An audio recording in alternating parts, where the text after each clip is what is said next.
La Gran Renuncia es auspiciado por Workation Planet, la agencia de retiros empresariales en los mejores entornos rurales de la Argentina. Si eres gerente de una empresa remota o híbrida, te ayudamos a fortalecer la conexión entre tus colaboradores compartiendo experiencias grupales únicas en un entorno de plena naturaleza. Y si eres nómada digital, te invitamos a sumarte a nuestra comunidad para descubrir los mejores destinos de Argentina mientras trabajas. Ingresa a www.workationplanet.co y entérate de todo lo que tenemos para ofrecerte.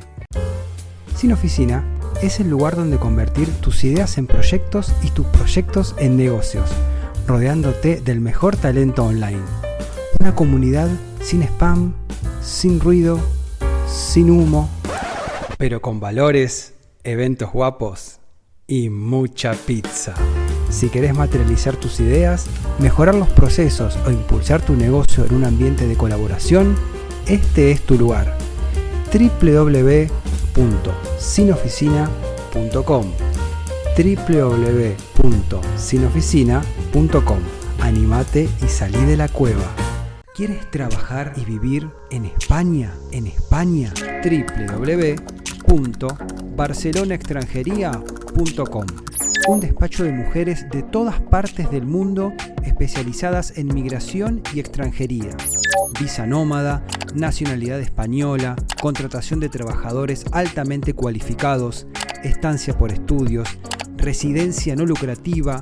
Si querés saber más, entra en www.barcelonaextranjería.com www.barcelonaextranjería.com. Nuestra eficiencia es tu tranquilidad. Workation Planet, Barcelona Extranjería y sinoficina.com presentan La Gran Renuncia. Bienvenidos a un nuevo capítulo de La Gran Renuncia. Nuestro invitado de hoy es Ian Mc Rae. Es psicólogo del trabajo y autor de 6 libros sobre gestión de equipos de trabajo remoto y el manejo de las redes sociales en este ámbito. Es director de High Potential Psychology, donde proporcionan pruebas y evaluaciones psicométricas para ayudar a las empresas a comprender a sus empleados, a las personas con las que trabaja y a uno mismo. En su sitio web tiene una colección de autoevaluaciones métricas gratuitas con informes de resultados generados por trabajadores y gerentes de equipos remotos. Bienvenidos a La Gran Renuncia, claves para una gerencia remota. Ian, welcome and thank you for accepting our invitation. Yeah, thanks so much for having me. John, hoy se habla bastante sobre el tema de la salud mental de los empleados que trabajan de manera remota, porque bueno, pueden sentir soledad, pueden sentir que no tienen el feedback de sus compañeros de la empresa, que no los ven, o inclusive conocen al gerente solamente de manera virtual. ¿Qué opinión le tiene sobre eso? Yeah, it's a tough situation because there's a lot of benefits of remote work, right? In terms of autonomy, in terms of potential well-being. But one of the things that we find is that when people are already know how to do their job very well, when they have a lot of existing relationships and they know people in the company, they know their manager well, they've already built up rapport, sometimes from in-person relationships, then it's easier to translate that into a virtual environment because you already know a bit about how the relationships work, how your team functions. You can have conversations with people if you know them well.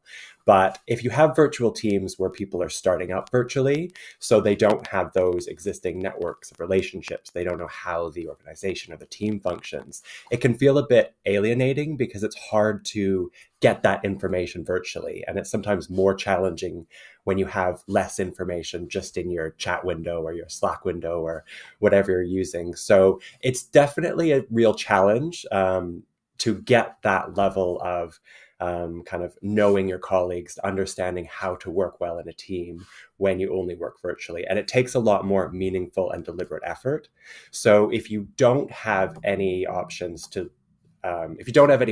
or opportunities to do in-person work, then you really need to deliberately make efforts to do team building activities in a remote environment. And that's combining both kind of casual and informal types of settings at events, so you can get to know people a bit more casually get to know people in a different setting, different environment to learn more about them. But I would also always recommend, if it's at all possible, to have in-person events, group activities, sessions where people do have the opportunity to get to know each other and learn about each other in slightly different settings. So if you can do anything to have more face-to-face contact, right? Sometimes that's just turning on a video call instead of just doing voice. Sometimes it's having video calls or group calls instead of just doing it in a chat window or a Slack discussion channel or whatever. Always do whatever you can to make sure that there's more human connection in whatever way that is, whether that's face-to-face virtually, in person, whether that's having different types of connections online, having some off-topic discussion channels so people with similar interests can not disrupt the workflow, but have those conversations in channels if it's interest in sports, if it's interest in music or concerts or events, so people have that opportunity to get to know each other on that level too, when they want to, in a way that doesn't necessarily interfere with day-to-day work. Sí, ahora se usa mucho la manera de trabajar asincrónica, que, bueno, en diferentes usos horarios o de la comunicación se envía y se espera una respuesta no inmediata en este tipo de comunicación. ¿Hasta qué punto puede extenderse ese tipo de comunicación, digamos, entre el equipo remoto? ¿Cuál es el límite? ¿Hasta qué punto deberíamos usarlo y en qué momento hacer sí una eh, presentación o una comunicación presencial? Yeah, I think the more difficult the problem, the more potential conflict that tends to arise, the better it is to have more direct communication, right? So if you're doing easy, simple, clear work that there's not going to be a lot of discussion or potential conflict, disagreement about how to get stuff done, then asynchronous is great. You can fire emails back and forth and say, can you do this? Can you have a look at this? But if there's real, either complex strategic or potential kind of conflict that might emerge in discussions, then it's better to have that directly. So the more difficult the problem, the more you need human connection to overcome it. And sometimes disagreements or real conflict can break out. Arguments can break out because people are misunderstanding their emails, or asynchronous communication is not working because you're on not just different time zones, not just in different places, but you're in different emotional states, and you don't have that capability to understand where the other person's coming from and make that connection there. So I think when there's potential for conflict, difficulty, challenge, that's when you have to make more of an effort to make that connection. And it's actually more difficult to do then, right? Because sometimes when you know there might be conflict, that's when it's easier to shy away from having that conversation, having that face-to-face talk, whether it's, face-to-face virtually or face-to-face in person. It sometimes feels easier if you're nervous or afraid or anxious about having a bit of a confrontation that sometimes might need to happen to solve a problem. But that's when it's really important to think, okay, the communication channel really matters here, especially if it's a problem that needs to be sorted out.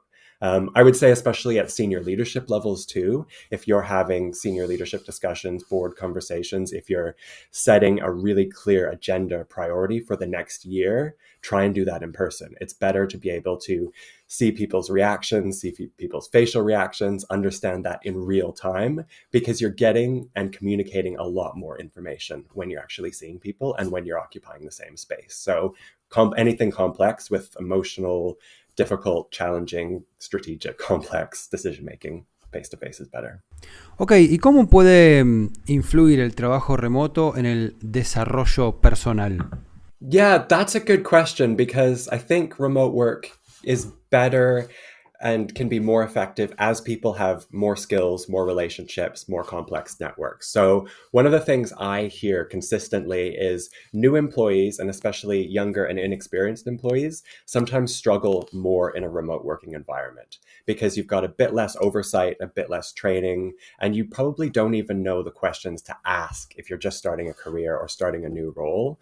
Whereas sometimes being in a kind of real world environment, people can tell if you need a bit more support. You can get that kind of hour to hour instead of week by week type of mentoring. So as people get more skilled, more advanced in their careers, I think remote work becomes a bit easier. But there's also some things to know about individual differences and which types of people actually work better remotely. So working remotely takes a lot of individual motivation and ability to motivate yourself independently. And some people aren't as good at that. Some people really get energy and passion and motivation from being among other people. Some people like that situation and like to have, other people kind of making them more interested, more engaged, sometimes more stressed, but they get energy from being around other people.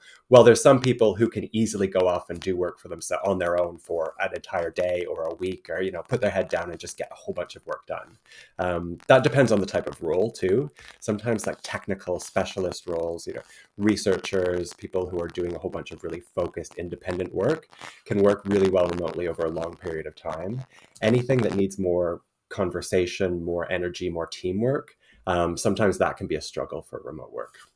¿Y opinás que el trabajo remoto podría ser el primer trabajo de una persona o es mejor que comience el mercado laboral con un trabajo presencial y después poder continuar y optar por la modalidad remota? That's a good question. I don't have a really clear answer for you on that. I mean, to be honest, I started working remotely almost 15 years ago, and in a hybrid working environment. And it worked fairly well for me, but always because I was balancing multiple jobs and multiple roles. So I was doing consulting work while I was in university. So that kind of remote work worked really well for me, for that environment, for that time.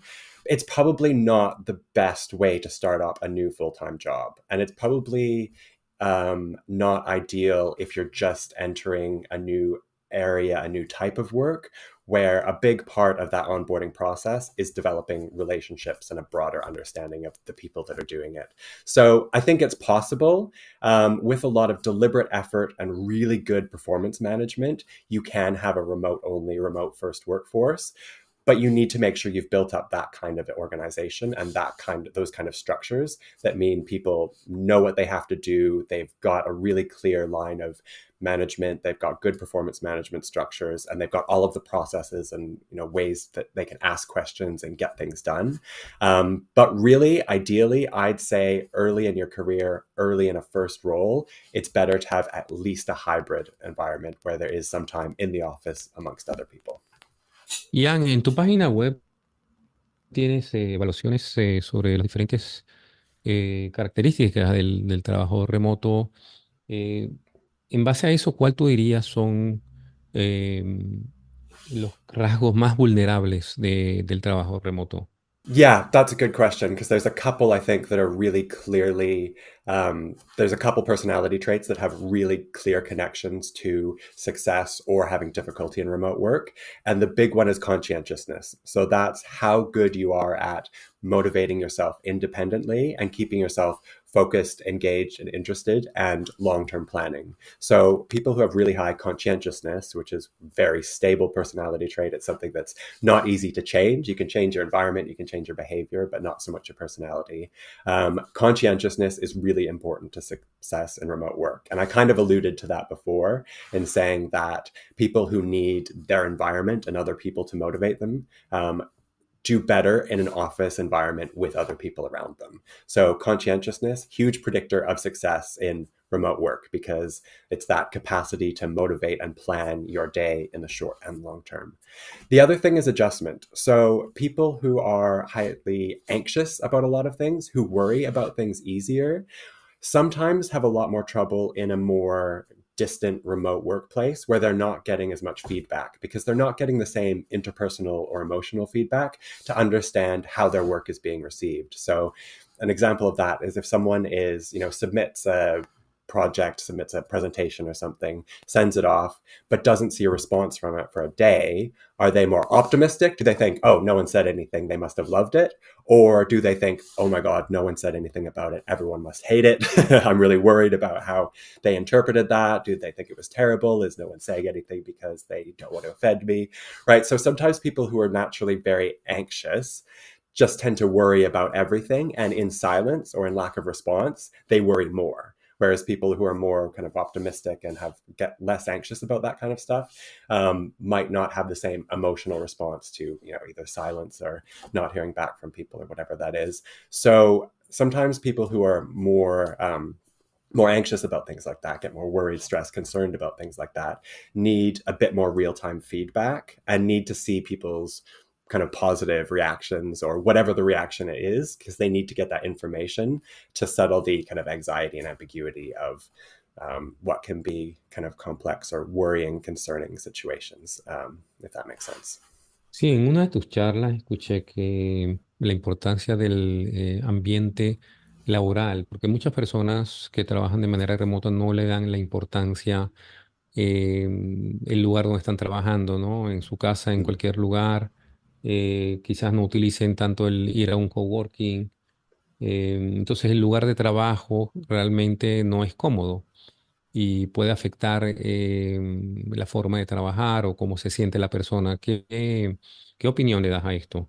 Yeah, that's absolutely essential. So that was one of the things that we saw, I think, over the last couple of years of people setting up emergency pandemic workspaces in, a small apartment where you've got your family nearby. You might have kids, you might have roommates, you might have a lot of noise. Everyone has conflicting schedules. You don't have, the right office environment. So you're kind of working in bed while someone else is using another room for exercise and all of that stuff going on that is just not a good constructive working environment. So I think that kind of home environment or home office environment is really, really, really highly influential on success or failure in remote work. And I think a lot of the reasons people struggle with remote work is those environmental factors. So it is important to make sure that you are thinking about your environment in terms of space, in terms of time, in terms of social setting, right? So you may be on a different schedule than a traditional workplace. One of the advantages of remote work is,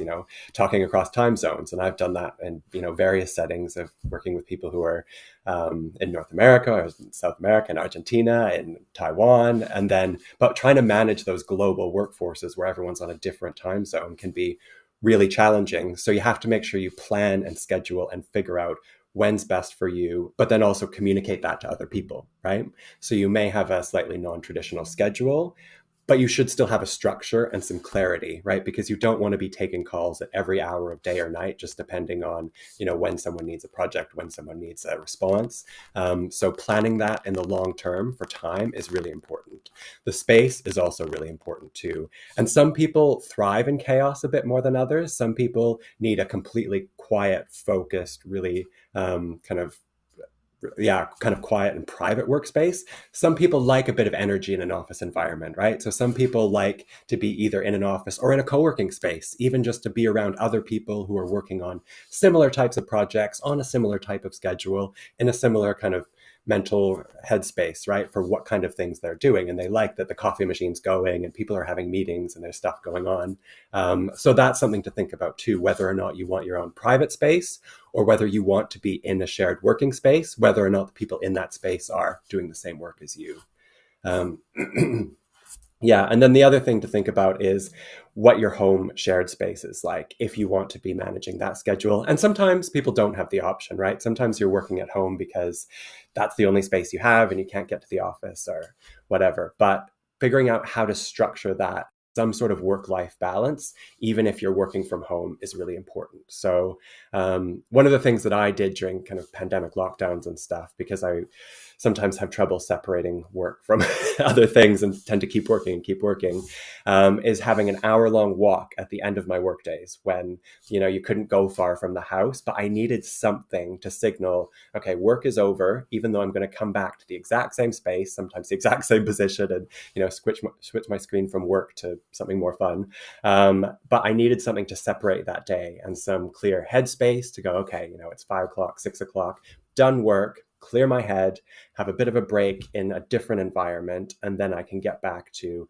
relaxing, but with some sort of transition or end point. Because it's really easy when you're working at home or in a co-working space to just stay on your computer, stay in the same space, and just do the same thing without even sometimes losing track of time, and sometimes because for lots of different reasons. But sometimes you feel pressured to, sometimes you're enjoying it, but you need that separation and clarity to take care of your physical, psychological, and social well-being too, right? Because whether it's family and friends, whether it's part of being more engaged in your community, whatever connections it is outside of your screen and your work, it's important to have that balance. So it's actually quite complex to set up a good remote working environment, and it takes a lot of thought and planning. ¿Y pensás que puede existir el lugar de trabajo perfecto? No, it doesn't. I would say the perfect workplace for a person exists, but I've definitely seen other people's workspaces that seem perfect for them, but I could not stand for a couple of hours even. ¿Y cómo cambian o cómo se transforman las economías de los países en relación con el trabajo remoto? Un poquito vos hablás acerca de esta relación y de esta influencia de las economías, los entornos económicos de los diferentes países. ¿Cómo ves esta relación? Yeah, that's a really interesting one. And I think we're still feeling the effects of that because it is a fundamental shift. Remote work went from being a kind of niche interest that a few percent of people would do to being potentially available to everyone. But even personally for me, I've done a lot more work internationally since the pandemic just because almost everyone was willing to have those conversations, to work in different ways and to connect more between time zones and countries, which I think is fantastically exciting. It's also makes the global market more of a global skills market, right? Because you don't necessarily have to move somewhere to work somewhere.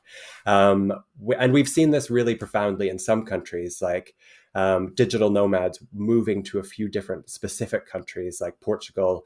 I've had a couple of visits to Lisbon over the last couple of years, and it's a huge, huge, huge hub of tech and remote workers. And a lot of people have moved to Portugal because, well, the climate, the weather, the tax reasons, but a lot of people are living in Lisbon, but then working in America or in Taiwan or working in different countries because they've found a place that works for them, along with a company and a structure that works for them. And it's an interesting kind of mix of changing people and countries and just the way people interact with each other in the workforce, right? Like we're not all having to go into one office in one country. It's really challenging, I think, for capital cities because I am one of many people who moved out of London after the pandemic, and there's not the same need for big corporate offices in capital cities anymore. There still is, like there's still a real valid reason to have those. It's important to have the space. Part of it's a big prestige thing is having the office in the right place on the right address. That's not going to go away, but there's not the same need to get everyone into one big office in a capital city anymore. Sí, hay un punto importante también que es la confianza que puede tener el gerente o el director de la empresa a sus empleados que están trabajando remoto, porque normalmente, bueno, las empresas solicitan o exigen que, que los empleados confíen en la institución. Pero en este caso de un ambiente donde el trabajador está fuera de la oficina, distante, hay un reto para los gerentes de poder confiar tranquilamente en que el trabajador remoto está haciendo su trabajo, ¿no? Yeah, and the biggest thing I would have to say there is if you're doing remote work well, you have to forget almost about hours worked, right? So you can't necessarily measure someone's productivity in are they in an office for 8 hours a day? You really have to focus on good performance management, right? So what is a person's job and what do we need them to get done in a day, in a week, in a month? There should be some reasonable expectations of, if someone's working in a company full time, then they're available during the week in these hours to talk with clients, talk with customers, have team meetings. But good performance management has to be about outcomes, not hours. And that means saying both as a manager, here's what we expect someone to get done. And if you don't get that done, we need to have a serious conversation about what you are going to get done in this job. But essentially, that trust needs to be about outcomes, not about clocking in during certain Hay times. situaciones donde los empleados, los trabajadores o el equipo alguien quiere quejarse de algo, reclamar algo, pero quizás no tenga la confianza de hacerlo, no se sienta tan a gusto en un ambiente remoto donde las personas no se ven, no están distantes, y se le dificulta quizás a veces traer temas que quiere resolver y que le molesta o que son problemáticos. ¿Cómo hacer para incentivar o para motivar a estas personas en estas situaciones a comunicarse? Yeah, it does. And that's why you need to do those activities and have those plans to build trust amongst the team. So you need to have people having trust in each other, having a more positive relationship so that they can trust, they can give people feedback and also receive it in a positive context. So it's really, really, really difficult to give people feedback at the best of times or to make complaints at the best of times. It's something that's stressful for pretty much everyone. But it's even harder when you don't know that person. So you don't know how to say something in a way that's constructive or helpful. So that's why if you have those other events or activities where you get to know people a bit better and build up that trust, then it can sometimes be a bit easier to complain. That's if it's generally problems that are minor and if people want to be constructive. There's other issues about, digital aggression, cyberbullying, where you've got a manager or someone in a team who is really destructive. That's even more challenging, but that's when you need to have processes and systems in place so people can make, whether it's, anonymous complaints if the issues are really serious, or whether there's channels for conflict resolution. And that's one of the roles of a manager, right, is conflict resolution and making sure that you're aware of generally the relationships and what's going on in the team. You don't have to be monitoring everyone's conversations all the time. You shouldn't be. But there is some sort of dispute resolution and conflict resolution process. Because if there aren't the processes, people are probably not going to say anything and they're more likely to just quit than complain usually. So having a different couple of different levels of complaints, anonymous complaints, you've got a manager you can go to make sure that there's ways of resolving those things as they come up. Hopefully you can resolve them when they're minor because they tend to get bigger the longer they go unaddressed. Bueno, y en este sentido, ¿qué opinás acerca de los retiros de las compañías, de las empresas, donde el personal, los equipos de trabajo distribuidos a veces se pueden ver face to face, se pueden ver la cara una o dos veces por año? ¿Cómo ves esto? Fantastic. Absolutely. Yes. And I've worked with remote-only companies that do that, and they do a retreat once a year or twice a year, sometimes for a couple of days, sometimes for a week, sometimes around other events too. But the thing I'd say about that is to make sure it's really well planned and really well structured, right? So it's not just a week in a villa where everyone goes to a nice destination, but you've got a series of activities that are planned and set up as well as that. So a combination of informal events, so people have the chance to enjoy themselves and connect in a work context, but also in a more informal way where you're not just talking about work, but make sure you've got a series of work activities planned. And so you probably want the leadership team talking about certain things. You might want, the marketing or the sales team talking about certain things and using that to set your priorities for the next quarter, for the next year. So when you're doing those really intensive kind of social activities, you get a lot of that done when people are all on the same site. So it can be a tough one to justify for budget too, because if you've got a global team where you're flying people from all over the world for a week, that is going to be a big expense. Some of that expense can be offset by not having an office or by having a much smaller office. So think about what is really valuable to achieve during that time, what you want to get out of it, and then make sure you're constantly evaluating yourself against that success too, right? So you might want to do one as a test with a company with a small group and say, okay, how much time did they need? How many different meetings should we schedule? How tired did people get? So we're not booking people back to back in meetings for 8 hours because they're all in the same place, and constantly kind of adapting these. So you might want to do a few small trial ones, see what works. And then you also want to give teams and departments some independence in how to manage that themselves too, right? So it's not the CEO planning everyone's meetings and schedules and saying, here's who we want to get in the same rooms at the same time. Let teams have some ownership and control over that and saying what we want to accomplish as a team, some department heads of saying, okay, here's what we want to accomplish for our department, and then have that work at every level. Because the more autonomy and independence you're giving people about setting their own goals, talking about them, discussing them, the more people are going to leave that retreat and say, okay, we want to do what we actually talked about. Now I have that sense of what we're trying to accomplish as a team, what this other person's trying to get out of their work, what they're trying to do, what they need from me. And so whatever kind of structures, processes, events you can do that helps that is what you should be doing on those company on-sites. Si te gusta nuestro contenido, te pedimos que nos ayudes a difundirlo siguiéndonos en Spotify, Apple Podcasts, YouTube o desde la plataforma que nos estés escuchando. También podés suscribirte a nuestro newsletter podcastlagranrenuncia@gmail.com y te haremos llegar todas las novedades acerca de gerenciamiento y trabajo remoto. Seguimos escuchando La Gran Renuncia. Voy a preguntar qué opinabas acerca de la holocracia, este sistema de organización horizontal que se plantea. Yeah, okay, I think that's good in a certain sense. I mean, the more open communication can be at all levels is great.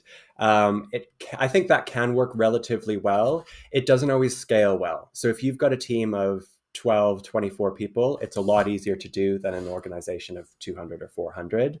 The main thing I would say is that there has to be accountability for getting things done.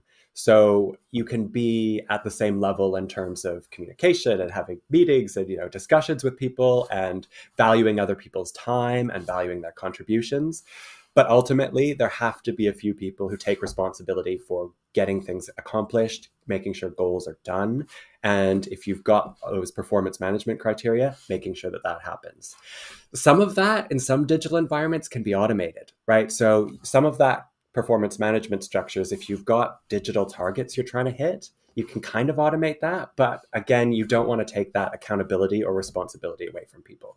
So, I mean, ideally, it sounds great. If things are getting accomplished in that environment, I'm all for it. But yeah, you need to make sure that there are people taking responsibility and accountability for specific things at every level.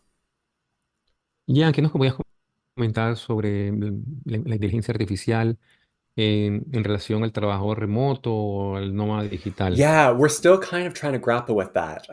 If we're talking generative AI, like ChatGPT and Midjourney and the kind of generative AI stuff, I think we're still trying to get a handle on that. I think one of the mistakes people sometimes make in using those kind of AI tools is trying to outsource creative work instead of more simple work. So it's, these kind of tools can be really good at automating simple tasks that are clear and easy to measure, and good when you have an expert evaluating it. So sometimes you can use it to replace admin work relatively easily, but you shouldn't be using it to replace an expert or a very creative or highly skilled person with it. But we're still navigating how that's going to happen, because I know, even if you're looking at social media sites, or like LinkedIn is a good example of this, it's flooded with AI content, right? Both images and text. Some of it is probably used well, right? If you're using it to copy edit your work or to translate work, it might be a really good use of it. Whereas if you're saying, ChatGPT, write me a 200-word LinkedIn post on this topic, it's not going to give you very interesting content. It's not going to give you a unique insight into someone's work or what they're doing. So I think we're still balancing how to work that out, and what types of work we can replace with AI, and what we should closely guard as kind of personal work and work that should be done by humans.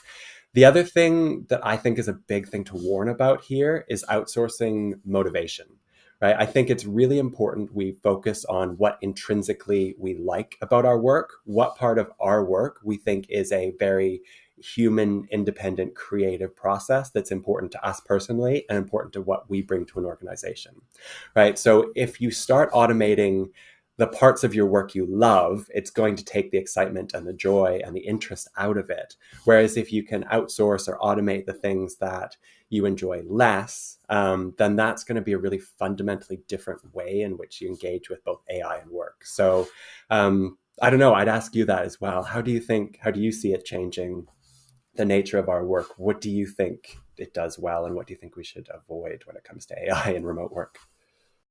Sí, es buen punto, no utilizar la inteligencia artificial para justamente aquellas cosas que disfrutamos hacer, ¿no?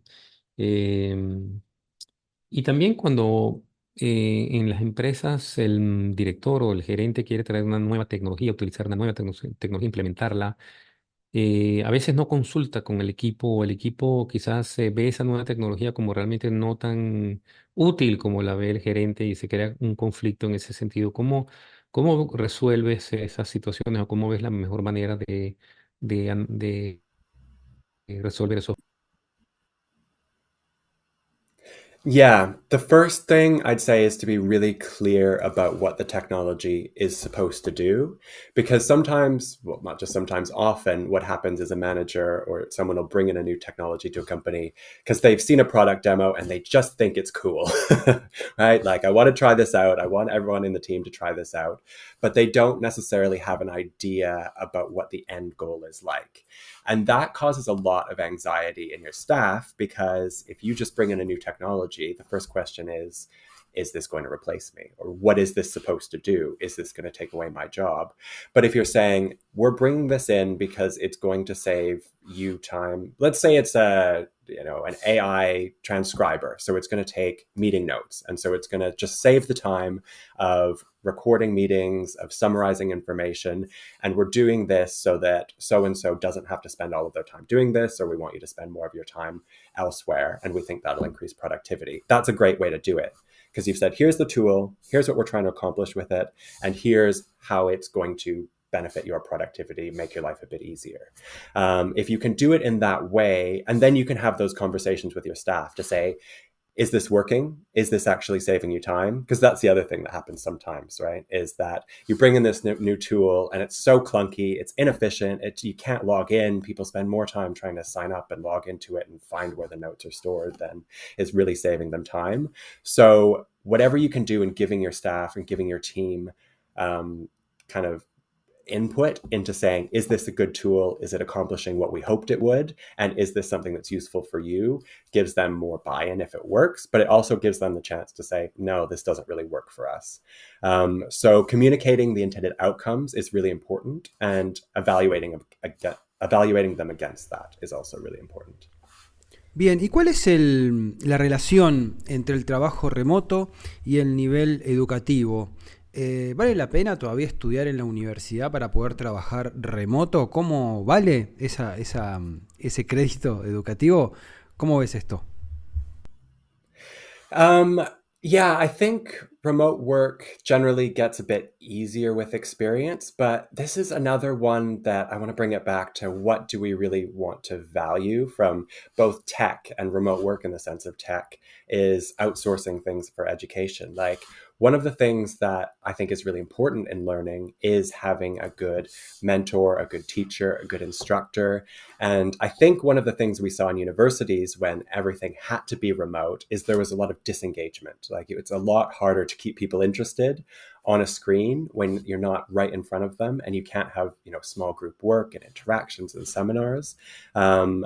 And so I want to be careful about outsourcing too much that doesn't need to be outsourced. There's all sorts of things that you can do digitally relatively easily in education, right? If you need a bit less time in classes in universities, so you can have more discussions with a subject matter expert who's your professor, and you can have more small group work, more time really having that important face-to-face communication and discussions where you're really digging deeper into the ideas. Like, I think the ideal situation would be if people did their pre-work ahead of time, did all the readings, did some of the background stuff that you can do digitally, remotely, wherever, and then really focused on what was good in groups, in small teams, both in education, and then you can kind of extrapolate that to a workplace setting too.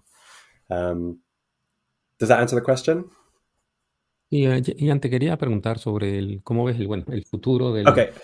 del trabajo remoto, porque se está afectando muchas cosas, entre ellas ciudades, entre ellas inclusive la migración de las personas que buscan otros países para encontrar un mejor trabajo, inclusive también las áreas rurales que se han vuelto también con la facilidad del Internet o el aumento del acceso al Internet como parte de una participación mayor en la economía global. ¿Cómo ves esa situación?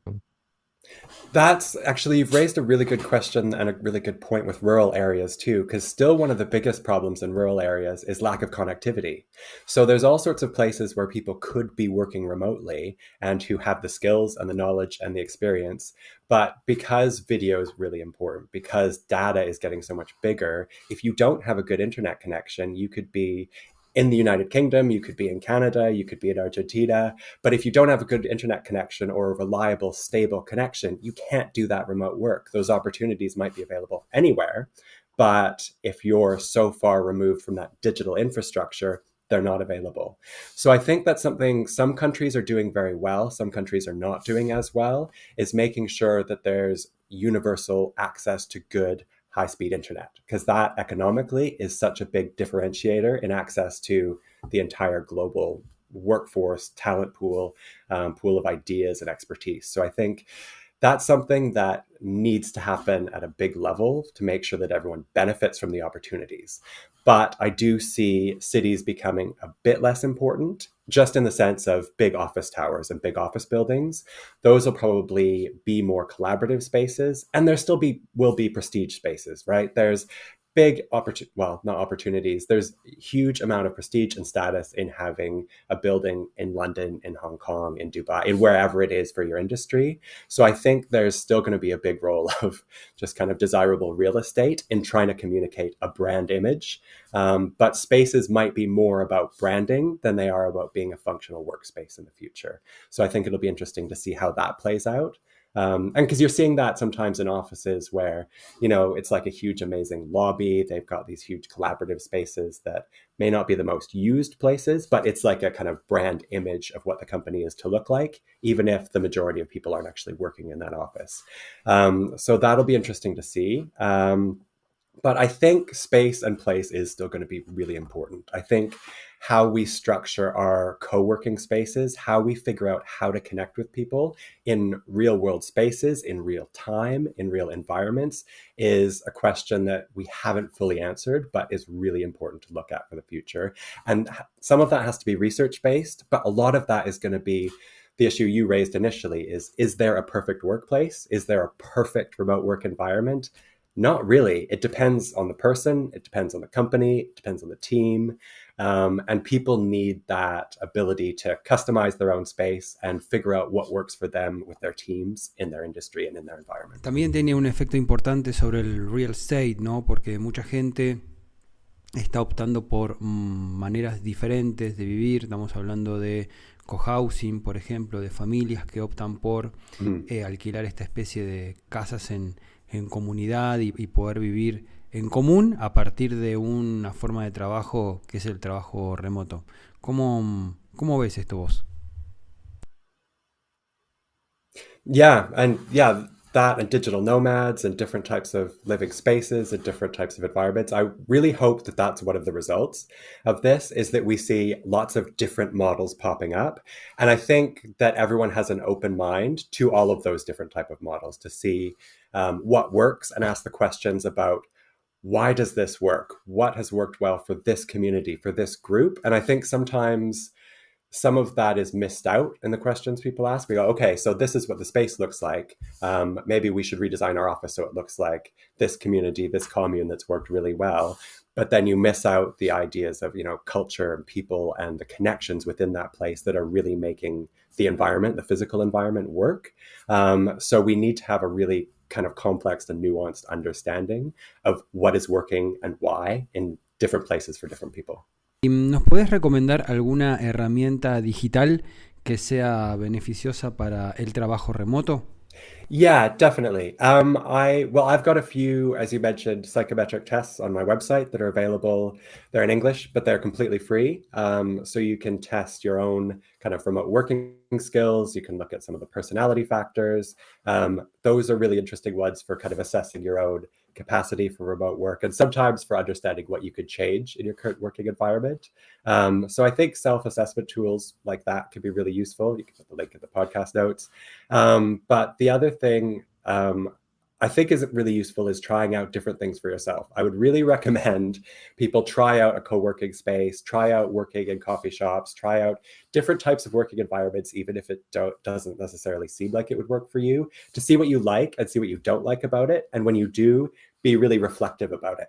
So don't just, go in and say, okay, I like this, I don't like it. Say, oh, I don't like this specific thing. Or if I was planning this space, here's what I would change. And sometimes you can bring that kind of insight back to your own working space or even into your office and open up that conversation with people you work with. So I think actually in this space, one of the best resources is going to be your colleagues, other friends, other connections you have who have insights about what works for them and what doesn't. Because I think a lot of this knowledge and understanding about building a perfect workspace is figuring out what works for you and what works for the people you work with.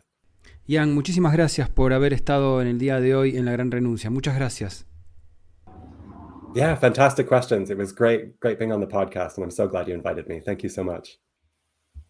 Muy bien, y en este episodio de La Gran Renuncia hablábamos con Ian Mc Rae, quien nos hacía un panorama bastante extenso, pasaba por bastantes temas acerca de lo que tiene que ver con el trabajo remoto. Él nos hablaba desde Inglaterra, él es investigador acerca de psicología laboral, ¿no? La psicología de los equipos de trabajo y en este caso especializado en lo que es el trabajo remoto. Hemos pasado por temas acerca de la influencia de la inteligencia artificial en el trabajo remoto, el tema de la economía de los países, cómo se modifica o cómo se transforma con esta nueva actividad y las diferentes roles en el equipo y la influencia sobre todo en la personalidad. Él habla muchísimo, Ian, en un estudio de investigación que tiene particularmente acerca de cómo el trabajo remoto influye en la personalidad de la gente y cómo la personalidad de la gente influye en el devenir del trabajo remoto. ¿Cómo lo escuchaste, Robert? Sí, no, exactamente. Él habla de consciousness, ¿no? O sea, del tener conciencia, por decir, del trabajador remoto, que es una persona que puede ejercer de manera remota siendo más proactiva, más curiosa. O sea, que no todo el mundo puede trabajar de manera remota, sino hay tipos que son más aptos para el trabajo remoto y otros que necesitan, les cuesta automotivarse y necesitan más una motivación externa, inclusive son más cómodos yendo a una oficina y siendo motivados directamente por el grupo en la oficina. Y le mandamos un saludo grande a la gente del coworking La Cañada Multiespacio. Vos sabés que el norte de la provincia de Córdoba, en la República Argentina, es un lugar ideal para venir a hacer tus retiros empresariales. También es un lugar ideal, si sos nómada digital, para venir a pasarte unos días y trabajar disfrutando del entorno, del paisaje, de las sierras y los ríos. Bueno, tenés un coworking ideal para esto, que es La Cañada Multiespacio, en un lugar tan pero tan lindo como es Villa Yardino. Te lo recomendamos. La Cañada Multiespacio tiene un salón de eventos, talleres, tiene oficinas, tiene consultorios y tiene un espacio de coworking espectacular. Están ahí en Boulevard La Cañada 29, Villa Yardino, Córdoba. Tiene una alta conectividad de buena calidad, lindos escritorios, lindos espacios, muy pero muy bien hecho el diseño, así que te esperamos en La Cañada Coworking, en Boulevard La Cañada 29, Villa Yardino, Córdoba. Para comunicarte, 3548 40 90 90. 3548 40 90 90. La Cañada Multiespacio en Villa Yardino, provincia de Córdoba, en la República Argentina. Así es, amigos, una mirada más acerca de la gerencia y el trabajo remoto, como hablamos todos los episodios en La Gran Renuncia. Muchísimas gracias por haber estado con nosotros. Para comunicarse lo pueden hacer a podcastlagranrenuncia@gmail.com. Muchísimas gracias y hasta el episodio que viene. Escuchaste La Gran Renuncia, un podcast producido por Roberto Schlesinger y Cristian Curto. Si te gustó, hace clic en el botón seguir y nos vemos en el próximo episodio.